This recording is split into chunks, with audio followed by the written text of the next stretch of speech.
Good afternoon, MLB Pro Group.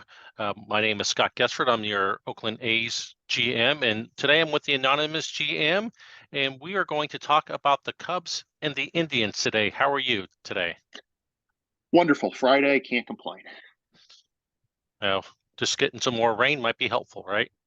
Exactly. Well, let's start off with the Cubs today. And I know that Jab sent in his responses.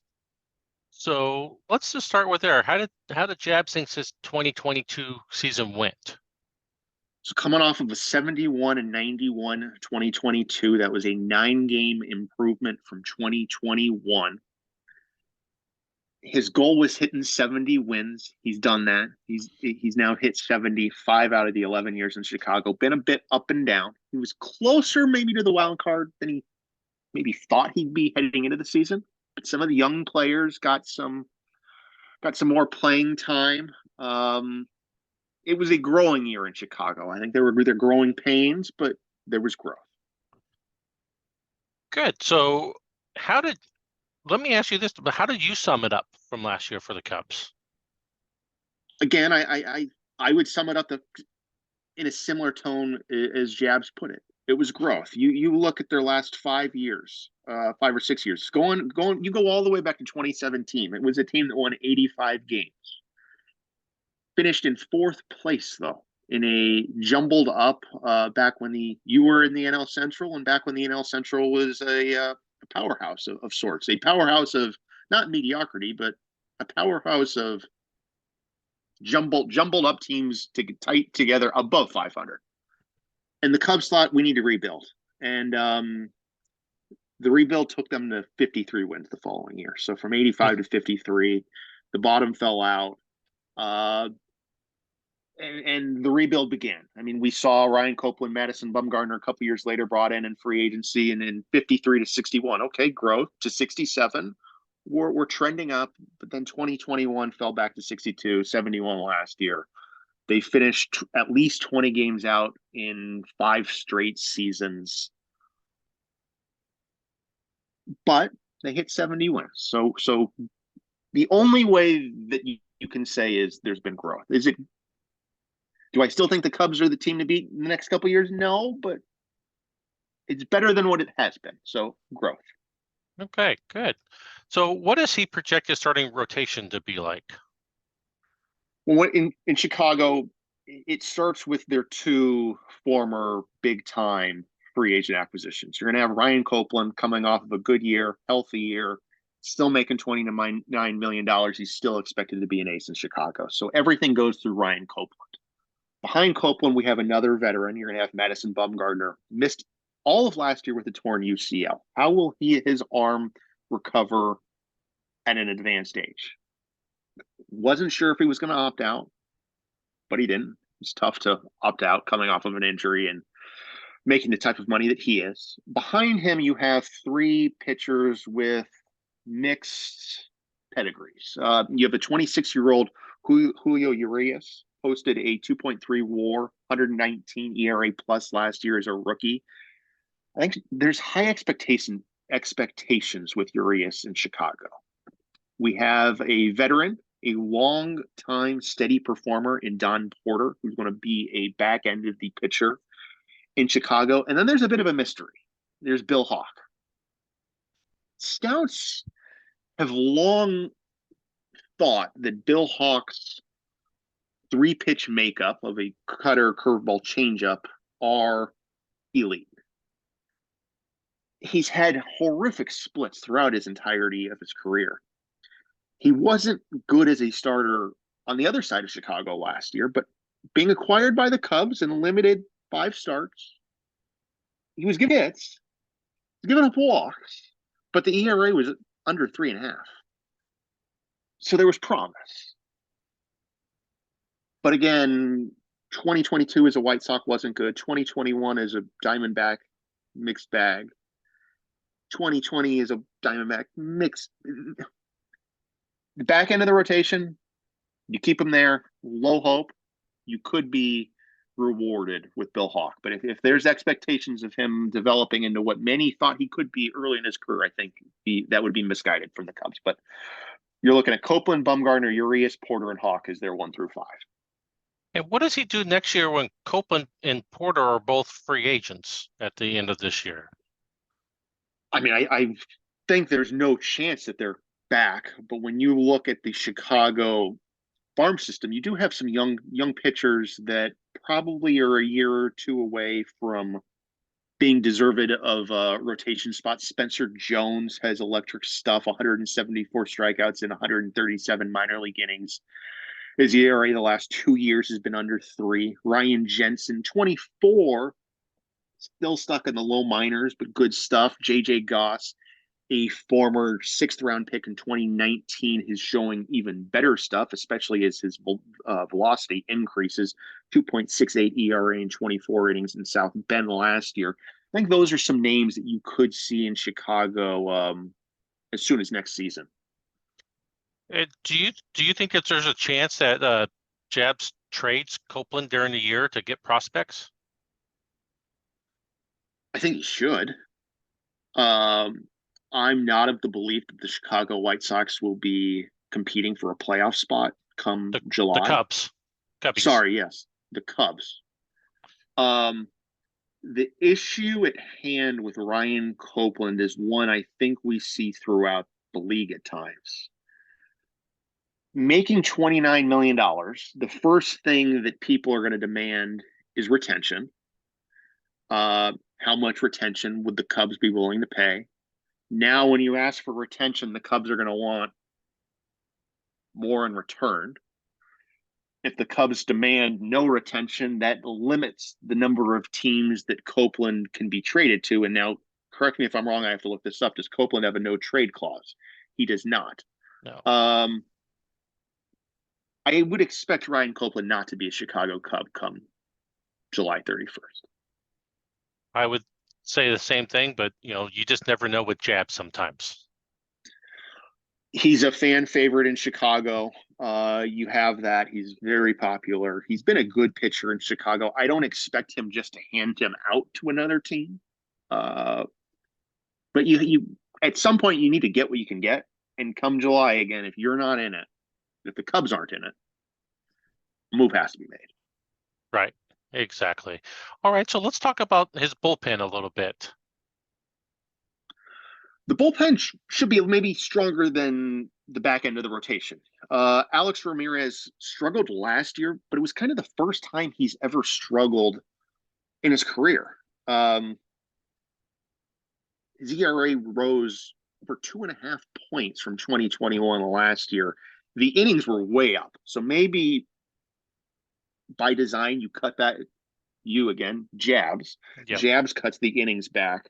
Because the strikeouts were way up, but the walks were way up. So if Jabs finds a balance between 50 innings and 100 innings, maybe you put Ramirez in a better position to succeed. And if Ramirez has a bounce back year, that'll be key. But getting to Ramirez shouldn't be too big of a problem.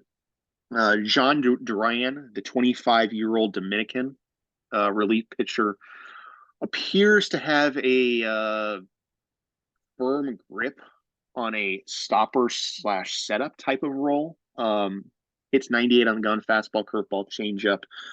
Was really good as a rookie in 50 in the third innings last year. Again, like Ramirez, struck out over 11 batters per 9 innings. Walks, a big time concern. But from everything I've seen from scouting reports, people expect Duran to be better in that regard. The big acquisition was the crosstown trade, bringing in Orlando Garcia from the White Sox, who was very good last year in Chicago and has been good the last couple of years. Taking him out of the closer role, Garcia appears to want to be a starter, so I don't know how that's going to work with his fragility in terms of his mindset. I want to start. Okay, you're in the bullpen, but now you're also not pitching the 9th inning. You're not pitching the 8th inning necessarily. How does Garcia fit there? But he's a very good pitcher. Hey, he's only started 2 games since 2020. He's not a starter. No. You're right. He's not. He shouldn't be. but he thinks he is. Yeah. He's one of those kinds. We've seen a handful of those throughout the league. These pesky relief pitchers that get told by their agent, "Hey, you're a starter. Go get that starter money." Should work out. Jason Hatfield coming off of injury like Bumgardner, bounce back like Ramirez. What do you get there? Bill Smith, 26-year-old, performed well after being acquired on waivers from Detroit last year. Then you have some,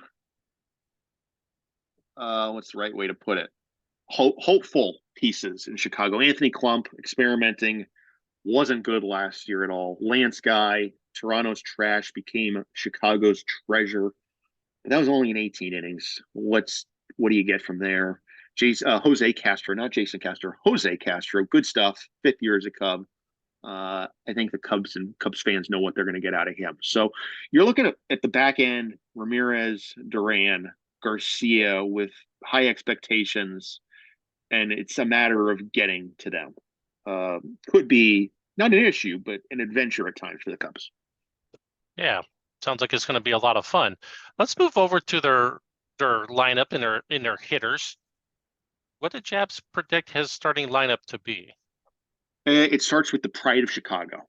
You have Ed Harris moving back to his natural position in right field, no longer pretending to be a center fielder. The Cubs have admitted he is a right fielder, and he will be batting leadoff for the Cubs this season. And when you look at his spring thus far, Ed Harris is 7 of 16, hitting 438, 526 on base percentage. I think the Cubs are excited to see what he can do at the top of the lineup.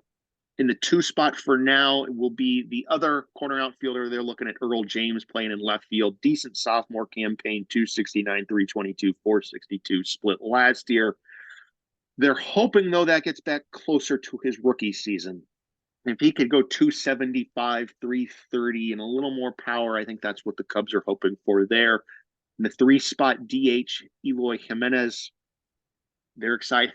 This is a team that benefits greatly from the designated hitter coming to the National League with the next 2 players in their lineup between Jimenez and Yordan Alvarez at first base, annually hitting 30 homers. The top 4, I think, in Chicago, again, like the back end of the rotation in the top, at least Copeland, there's high hopes in Chicago. Jake Burger playing third base this season, still wanting more. He was a former high draft pick. They need more out of Burger. Shortstop, Tomas Arteaga did a great job last year, Gold Glove winner at shortstop. Byron Buxton will be given the reins to center field. Pure defensive center fielder. Maybe the bat can do something. Gavin Lux at second base. Again, sophomore slump. Can he get back to what was more of a promising rookie year? Player that, again, came in with high accolades throughout the minor leagues. What can they get out of Gavin Lux? Hitting 9th, pure defensive. Catcher, Jose Felix. The bat's not much, but the glove's great. Gloves up the middle. Felix, Arteaga, Buxton. The Cubs should be decent defensively up the middle. Yeah, Buxton has been all around the league. So maybe he's going to find his home in Chicago. Split 2021 in the minors, then with you in Oakland, sent out to Chicago with the White Sox, where he performed well. Then last year, the strikeouts have been a bugaboo of Buxton. If he can find any way to cut those down at all, striking out 170 times in 556 at-bats, 134 games was a lot. So what can they get out of him? But defensively, speed, power, there's talent. He's just honing it in Chicago. Yeah, and it's hard to live with a 232 batting average and a 261 on base percentage. Yeah, not many walks. 22 walks compared to those 170 strikeouts as a White Sox last year. Yeah, so let's talk about some of his prospects. Does he expect any key prospects to get called up this year, or who are some of his better prospects? I know you've mentioned a few of them already. It doesn't appear that there's going to be any prospects called up early in the season. The 26-man roster appears to be set. There was we mentioned Spencer Jones and JJ Goss earlier, but there's one more player relevant in the more immediate plans in Chicago, and that is Kyle Baranovich, another starting pitcher, I believe. You could correct me if I'm wrong there. Have to look him up quickly. Yes, Yeah. Yep. another starting pitcher, 25-year-old starting pitcher at South Bend. The fourth round pick in 2019, back to back 12 and 4 years at South Bend. So I don't know why we're still pitching in South Bend, Jabs. Get Kyle Baranovich out of A ball. His 268 innings have been enough, but another good arm. So the Cubs are happy with what they have in terms of starting pitching arms in the minors, and then you kind of look at their big league roster. Yordan Alvarez is only 25. Gavin Lux is only 25. Ed Harris is still sub 30. Eloy Jimenez is 26. There aren't that many old advancing pieces of their core. Jose Felix is an advanced age at 34 behind the plate. So there's going to need to be some decisions there. They brought in striker Trahan last year, maybe a piece of the future.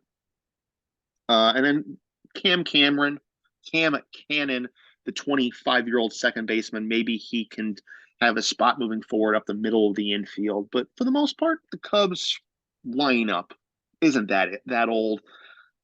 They should have a lot of these pieces for years to come. And then they got some veteran pitchers to help out with the youngsters for a year or two. Exactly. So what did Jabs expect from the Cubs in 2023? From everything I have heard in Chicago and those close to the situation in Chicago, the Cubs think they can be in the thick of the playoff race. That's a tough division. It's an interesting division. When you look at it last year, the Cardinals ran away with the division. I think. Let me pull up Dano as I'm speaking out of my mouth here. They did run away with the division. 6.5 games on Milwaukee. The Reds 7 back. Cubs 20 back. The Pirates 31 back. The Pirates think they're going to be better. The Reds and the Brewers were probably better than the records indicated last year, and the Cardinals were 91 and 71 despite injuries and despite the new look of the organization moving Aiden last year. And you look around the National League's got some talented teams. We've talked about before the Phillies and the Braves, to me, are two of the best teams in the National League. Yep. The Diamondbacks, the Dodgers are two of the best teams in the National League, 200-win teams last year. The Rockies dealt a tough blow the other day in spring training with an arm injury to their one of their starting pitchers. But between those 5 teams right there, plus the Nationals at 85 wins, the Mets, nothing went right for the Mets last year at all. Where do the Cubs fit in? Again, they think they can compete. But I struggle with that a little bit.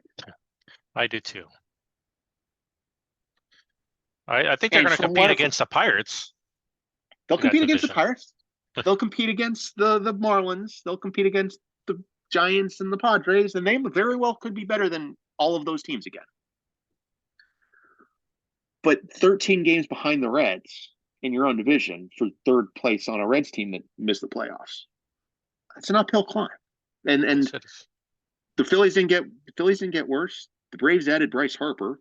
So the Diamondbacks lost Bryce Harper, but they were 103 games and still have plenty of talent. The Dodgers win 100 games and bring in Danny Holson.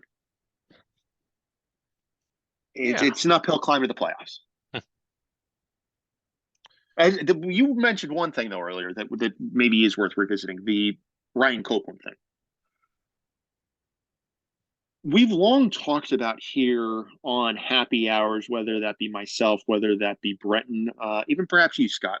The Cubs have never truly had a full rebuild, not a rebuild. They've gone through a rebuild, but they've never sold off pieces. Right. Yep. I think there maybe is a willingness this year that if things don't go right, because they are expecting the playoffs, maybe they do things a little differently. And maybe that does move Ryan Copeland as a type of player that could be moved. Maybe now this I don't know, no inside information on this one, but could that also lead to someone like Ed Harris? Only 2 more years of arbitration after this year, and we've seen the Cubs. They're very what's the right word I'm looking for? They love their franchise type players. Jose Felix, they could have moved a couple years ago. They never did. Mark Sorensen signed that mega team friendly deal, never got rid of them. They like to keep their pieces around. But if things, again, don't work out, maybe this is the time the Cubs try something different. So Ryan Copeland, Ed Harris would be the two guys I would keep my eye on, and Orlando Garcia. He's making $8 million. Sorry, go ahead. Yeah, I was going to ask you, will those guys bring enough back in order to fuel the rebuild? Copeland, no. Because of the 29 million, because he's a pure rental. Anyone who acquires him, I would be hard pressed to see extend him. Mm-hmm. And the finding the balance of retention versus non-retention, even if you retain him at 20 again, 20, the Cubs retain his full deal today. What is someone paying for 34-year-old pitcher? I don't know. Nothing franchise altering. Right. Orlando Garcia could be the best bullpen arm come the deadline. Veteran arm, been good in just about any role. If he's off to a good year, again, franchise altering, no, but solid pieces, definitely. Ed Harris is the franchise changer. With the team control, under 30 years old. He's hit 300 a couple times in his career. If he can do that again, you could expect to see a decent haul being sent to Chicago for someone like Ed Harris. Okay. Cool. So that will put a bow on the Cubs. So let me ask you real quick on the Cubs. Do you see them competing against, or being able to overtake Cincinnati or Milwaukee even for, third place in the division? On the top of my head, no. There was a big gap between those teams last year. And if I recall, kind of like the Mets, how nothing went right in New York last year. From what I recall, while the Reds and the Brewers finished strong, both had stretches where things weren't going their way. Yeah. The Reds 12-16 in September, 11-16 in June, but they're pretty good the other months of the year. Their bullpen was awful. AJ Cole was hurt. They couldn't get through the ninth inning. They were still very young, but the rotation was good. They brought in some veteran pieces this offseason. They could be better than they were last year. And the same in Milwaukee, a team that kind of sputtered out of the gate. They were 14-13 in April, 12-16 in May, 13-14 in June. And then they were 8-9 and 15 games over 500 from July through September. And then again, a team that could not get outs in the ninth inning with a bullpen that, in my eyes, on paper, should be better than it was.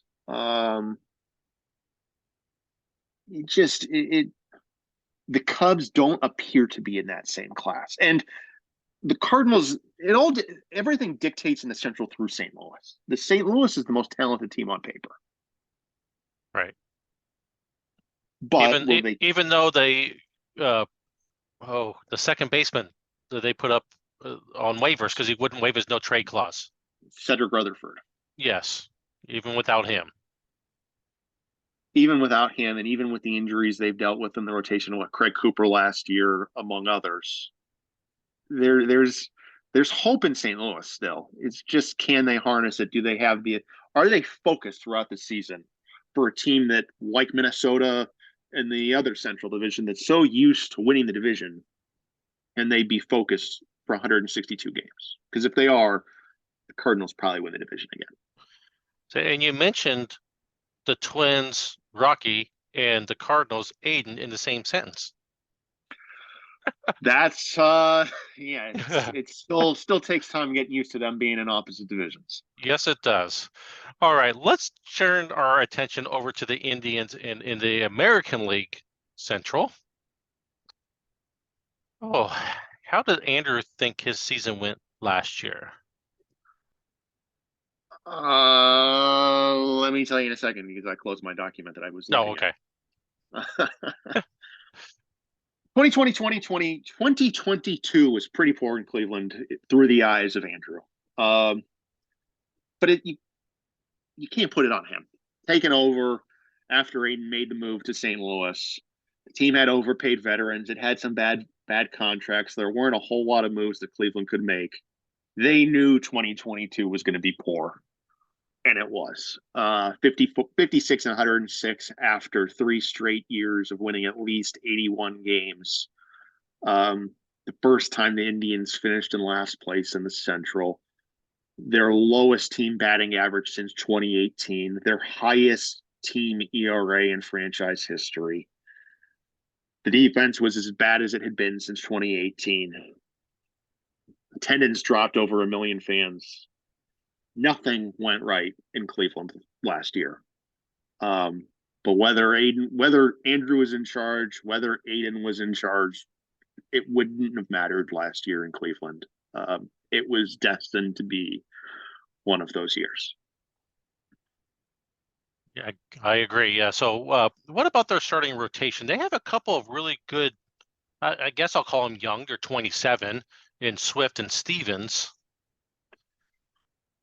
But after that, Rod Swift is interesting because he's got all the makeup in the world. He's got a 5 pitch arsenal, some great pitches. The only thing that holds him back at times is his velocity. He only hits 94 on the gun. And we saw that with a decrease last year in his strikeout rate, dropping over 2 batters per 9 innings. But other than that, Rod Swift, as long as he stays healthy, still as good as they come. You mentioned Sean Stevens, the 27, soon to be 28-year-old right-hander, came over from Pittsburgh a handful of years ago. Nearly pitched 500 ball last year on a down in a down year for Cleveland. ERA under 3.5, WAR of over 3. A solid 1-2 punch. And then you talked about the young guys. Top 20 overall prospect in Grayson Rodriguez, the 23-year-old who came to Cleveland via Tampa Bay, and I believe the Steven Strasburg in the Cade Cahill trade. yes, Unlike Swift, unlike Stevens' electric arm, 99 on the gun, was really good in AAA last year, both for Tampa and Cleveland. He's ready for the bigs. Will they let him pitch out of 3 spot immediately? Will he be sent back to the minors for some financial reasons? To be determined. My gut tells me he's going to be in the big league rotation immediately. And then 4 or 5 spot right now looks like Ben Camp has an advantage right now for the 4 spot. Wasn't good last year, 3-10 ERA, just under 5. Doesn't strike out that many batters, walks a few too many. Kind of a placeholder arm in Ben Camp. And then the 5 spot likely to be that of Gabriel Guerrero, coming over via waivers last month from Texas, who's been good at times in his career back in 2019 with the Dodgers, 2020 with the Rays, sub 3.5 ERA for both of those years, including a 2.35 ERA with the Dodgers way back in 2019. Pitched mainly in the minors last year. 5 pitch arsenal, ground ball pitcher, so maybe keeping things in the ballpark would be a thing that they value there. But those appear to be the 5 arms that the the Guardians are most excited about. Grayson Rodriguez, spring hasn't been his finest. ERA 5 and just under 6, 10 hits allowed in 7 2/3. So the electric stuff not quite playing so far in spring training. They need that to improve, and frankly, they need all 3. Spring training hasn't been kind of the Guardians. yeah, I have the same problem. Sean Stevens ERA 6.75. Rod Swift over 7, allowing 5 earned runs in his 6 innings pitched. So Well, and they, like you said, they only won 56 games last year. So they have the pitchers like Rod Swift and Sean Stevens. Do you see them trading them for prospects and doing the full rebuild, or you think that they're going to build around them and continue on?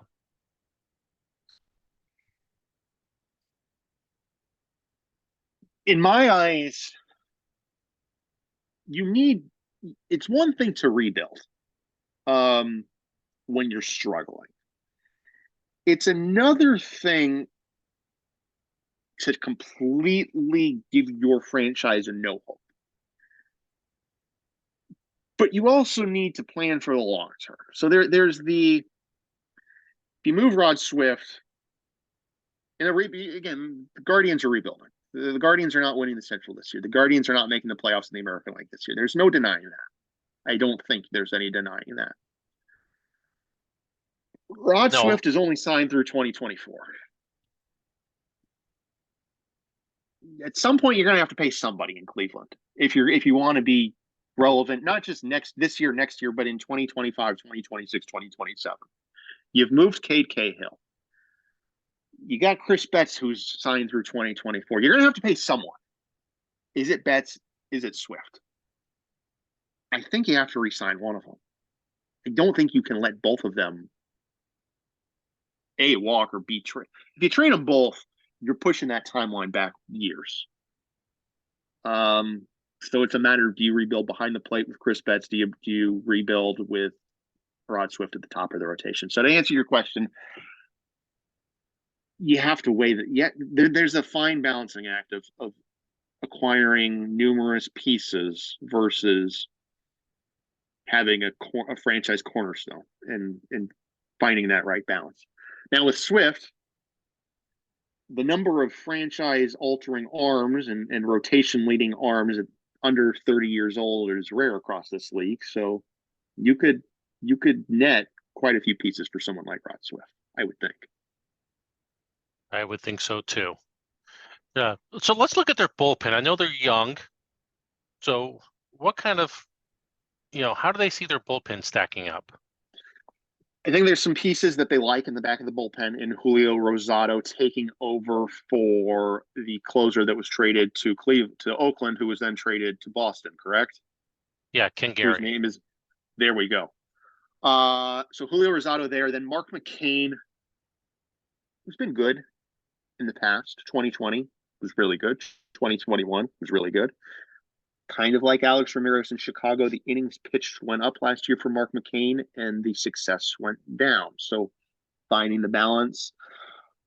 Will the 3-hitter minimum rule benefit some of these pitchers in that pitchers pitching in the 6th inning, the 5th, 6th, 7th inning are no longer going to be asked to get just one batter out? Next thing you know, Mark McCain has to come in the 7th inning and pitch an inning in 2/3 more often than not. Will that benefit these 70, 75, 80 inning relief pitchers and cut that back down to the 60 inning mark? So Rosado in the 9th, McCain in the 8th. You bring over, Andrew brings over, rather, Michael Favre from Milwaukee in a trade back in November. We hear this a lot. Great stuff.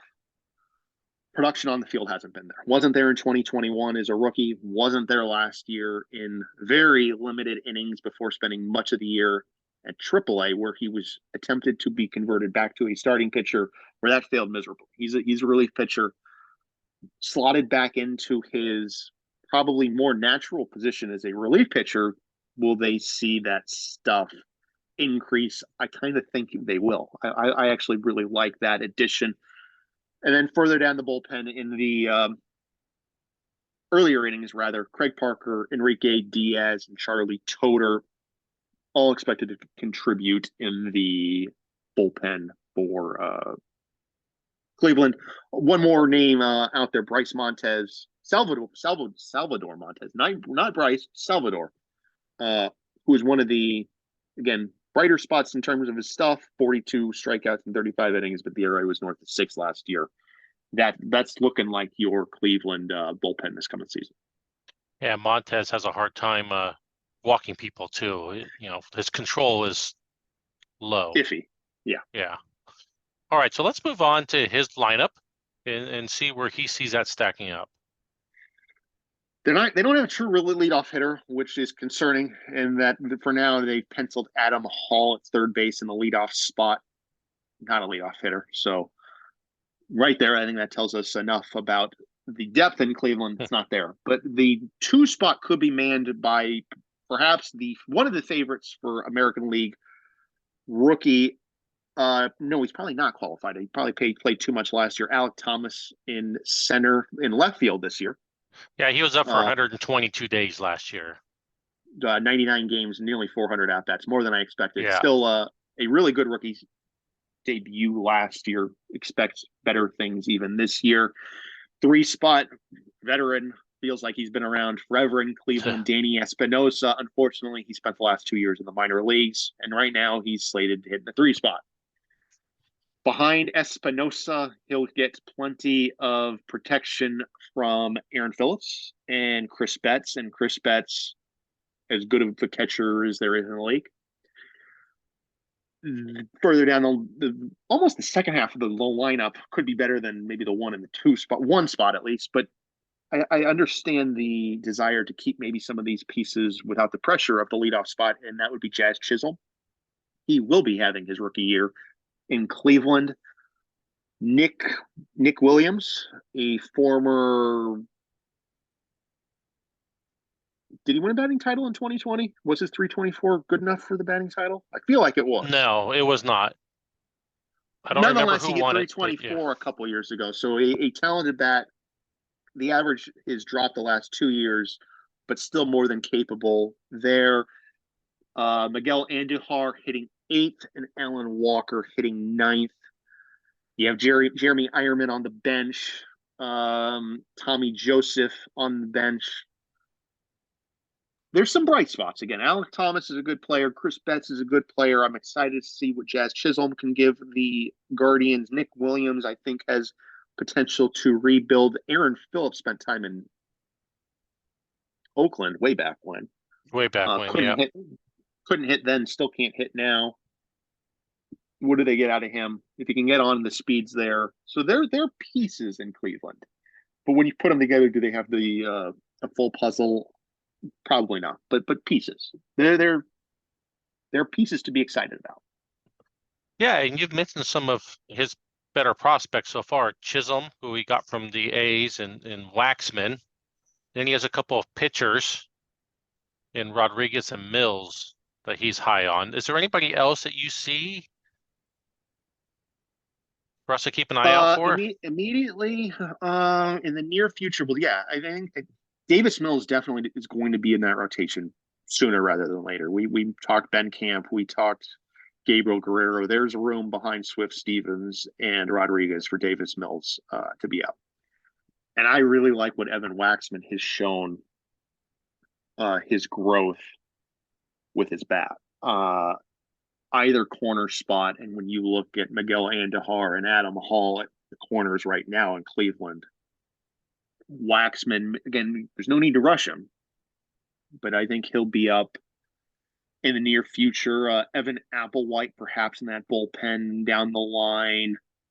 Yadier Alvarez, acquired from Oakland late last season. Really good stuff. Hits 99 on the gun. Is he someone that could benefit, could make the bullpen in Cleveland better? I think he could. Darren Baker, one more player contact up the middle defense. Is he someone that long term is the up the middle partner for Jazz? Throw Baker at second, Jazz at short, and did your offense just get better there? So there's some young pieces in Cleveland I think could be seen in the big league squad sooner rather than later. Yeah, exactly. They have some talent to come up. So how does do they see their 2023 season looks for them? I think everything I've been told in Cleveland and those around Cleveland and really those around the league, I think have all see a similar picture. The Guardians aren't going to be good. Now, they're going to have their bright spots, especially on days Rod Swift pitches, some days that Grayson Rodriguez pitches. And and there's going to be excitement around Chris Betts, and there's going to be excitement around Alec Thomas, and if Waxman and Chisholm and other young pieces get opportunities, there are things to be excited about. But the win-loss record in 2023 will have Cleveland searching hard for victories. Yeah, and they have no money anymore. You know, they're up against their cap for this year and for next year. Yeah, you look back to the trade, the unthinkable trade that happened, the Michael Pineda trade, where it felt like Michael Pineda had no chance in the world to be traded years ago. And then Aiden found a way to trade him. Unfortunately, that trade brought Tommy Joseph back at a position where Tommy Joseph wasn't needed behind the plate. Now you have these other guys at DH. So Tommy Joseph is the $20 million bench piece. We mentioned Chris Betts, a really good piece, but now he's getting paid like a really good piece. Nick Williams, making $15 million a year, a former player capable of winning a batting title, still a good piece, but on a team that won 50 something, 56 games last year, maybe a little too much. So yeah, when you don't win last year, your owner becomes a little tighter with his wallet. and while we thought Michael Pineda was untradeable, now we think Tommy Joseph is untradeable. To hit, there's not a big market for 31-year-old catchers who can't catch making $20 million a year. Right. And so, all right. So pretend you're the GM of the Guardians. Do you go and trade off Betts, Swift, Stevens, or two of them to try to free up some financial stuff, or maybe even attach Tommy Joseph to one of them to see if they can find somebody to take him? So I have never been one to attach I'm not one who enjoys seeing bad contracts attached to good players. And I'll tell you for this reason. If I'm going to trade a franchise piece like Chris Betts, I want to maximize value. I'm not going to win this year. I'm not going to win next year, and I'm not going to win in 2025. Well, Tommy Joseph has little value to me. You're still better off keeping him or releasing him and paying him off than to not get franchise altering prospects back. I'd rather get more of them than get rid of Tommy Joseph. So to answer that part of the question, I would not attach Tommy Joseph to anyone. Just everyone's got to have a backup catcher. Right. Everyone needs a guy who can DH at some point. That's Tommy Joseph. Just he is what he is. But I'm not attaching with anyone. Now, to get back to what we kind of talked about earlier, Betts versus Swift. If I had to choose, I'm re-signing Rod Swift and I'm trading Chris Betts for the mere factor that I don't know if I want to pay a catcher $25 million a year. You could always transition him first. You could always transition him to DH, but his value is he's an elite catcher. And I would trade him to more of a team that's ready to win that can afford to pay him $25 million a year behind the plate. And we saw that with Jed McKinley in Colorado and the type of package Seattle paid for that. You don't need to ask necessarily for 5 players if you're Andrew, but you asked for three players, a pitcher and a position player at least, that are either in their first year in the bigs and have shown promise on a team that needs to make a move or high-end prospects. But Chris Betts to me is the guy that I'd be more focused on moving than Swift. And I'd build around Swift. Swift, Rodriguez, and Mills, and you're set for a while. Especially you can re-sign Swift for 5 years and you still haven't gotten to the free agent years of Rodriguez, Mills, Waxman, Jazz, Thomas.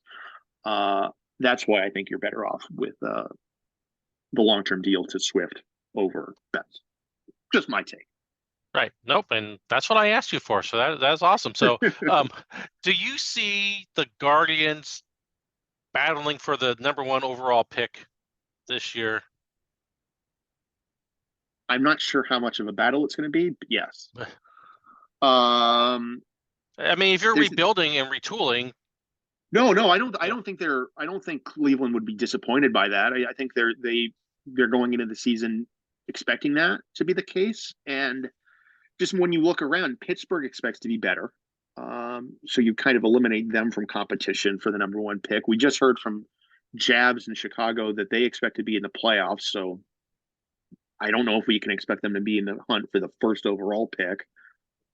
San Francisco's kind of stuck in a spot, but I think they're better than Cleveland is.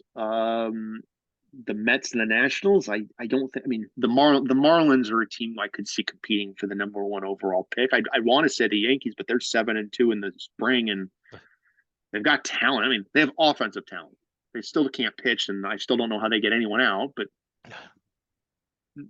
so maybe the Yankees, the Marlins, the Guardians.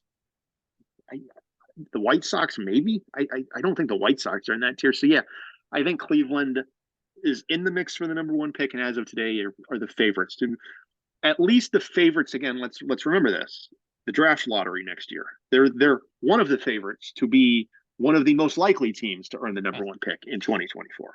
Right, exactly. So as we wrap up this conversation about the Cubs and the Guardians, is there any last minute thoughts you want to get out there?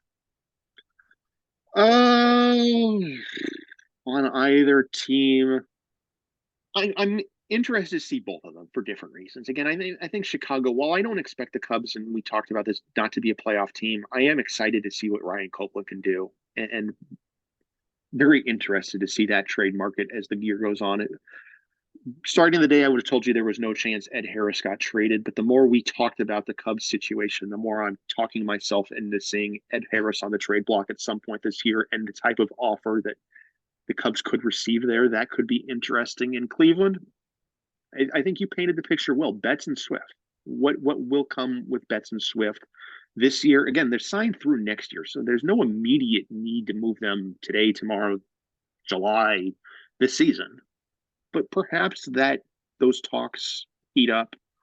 The young arms, Rodriguez, Mills. I'm excited to see that in Cleveland, and I'm excited to see Cleveland grow again, because we did see a natural rivalry with Aiden and Rocky for years, as fierce as any rivalry across this league, and it's taken a step back with Cleveland's rebuild and in a division that's frankly tough with the Twins, the Tigers, and all their all stars, the Royals bringing in Mark Baker. So the AL Central. The AL Central's interesting. The NL Central's interesting. It's been interesting for years since your time back in Cincinnati. And despite all the shuffling, we still see the same two teams on top. So will it be the Twins and the Cardinals here again in the AL and NL Central, respectively? Right, and you never know I mean, we've already seen teams like the Angels got hit with the injury bug with which one of their pitchers got hurt? Holtzman. So, I mean, once we get more injuries too, team that is supposed to be competitive and go for a division title might get a little bit desperate and then start reaching out to these teams and offering a little bit more than they might have in the past. You exactly. A team like the Mets, who Mets, yep. took that step back last year. We've seen the Rays put Hunter Johnson and Gary Griffith on the trade block. Are they out there hunting for big league bats? Could they be in the market? Toronto, if Toronto is under pressure from Baltimore or Boston this year, we know Mitch is as aggressive as anyone. Do the Jays do it? Colorado hunting down the Dodgers and the Diamondbacks. Your point is solid that there will be teams that make moves. Oakland trying to chase down all they're trying in the AL West. The Braves. You never can count the Braves out when a big name is available. So that's right. There are pieces and teams out there that will pursue. Makes it much more interesting that way. Well, I appreciate your time today, and we'll get together. There's some more teams that have sent in their list, and we'll get together at some point and go over a few more teams. Awesome. Thanks for having me, and thank you to Andrew and Jabs for providing you with that information, providing us with that information, and hopefully we did a decent job of sharing their insight on their franchises. Hey, that's all we can do is try, right? Exactly. Well, thank you, and we'll be chatting with you a little bit later. Thanks for having me.